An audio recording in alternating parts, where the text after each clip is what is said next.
လာပါနန်းလေးအင်ချန်များနေကြဆိုမိတ်ဆက်လိုက်ပါရဲ့ကျမတို့ရောက်ရှိမိတ်ဆက်ပြီးမယ်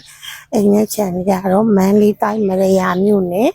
လွန်ကောင်းအုပ်စုတာလွန်ဖြူရွာလေလမ်းမမေးတင်မှာဖြစ်ပါတယ်မျက်နှာစာအကျပေ30ရှိပြီးတော့အနံ60ရှိပါတယ်သူကရေးပါပါတယ်ရှင်မီးကတော့ဆွဲလို့ရပါတယ်နော်သူကရောင်းစည်းလေးကတော့3000နိုင်မှာ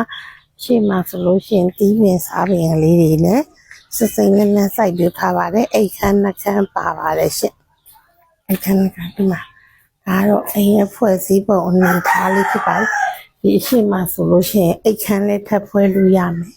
အိတ်ခမ်းကျင်လေးရှိမယ်ဒီနောက်မှာဆိုလက်ခိုင်ခိုင်မတတရရက်လေးဆောက်လုပ်ထားပါတယ်အောက်မှာတခမ်းအပေါ်တက်မှာတခမ်းပြီးအရှိကတော့အိတ်ခမ်းကျင်လေးဖြစ်ပါတယ်ရှင်အနောက်မှာလေးနေရာလွတ်တွေရေချိုးခမ်းအိမ်နာလေးတွေနဲ့တတရရက်ရှိပါတယ်ရှင်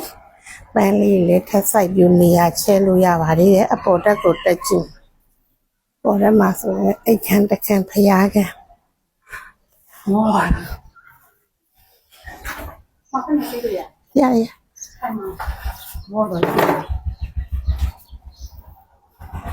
ရောင်းစည်းလေးကတော့3000နိုင်ဖြစ်ပါတယ်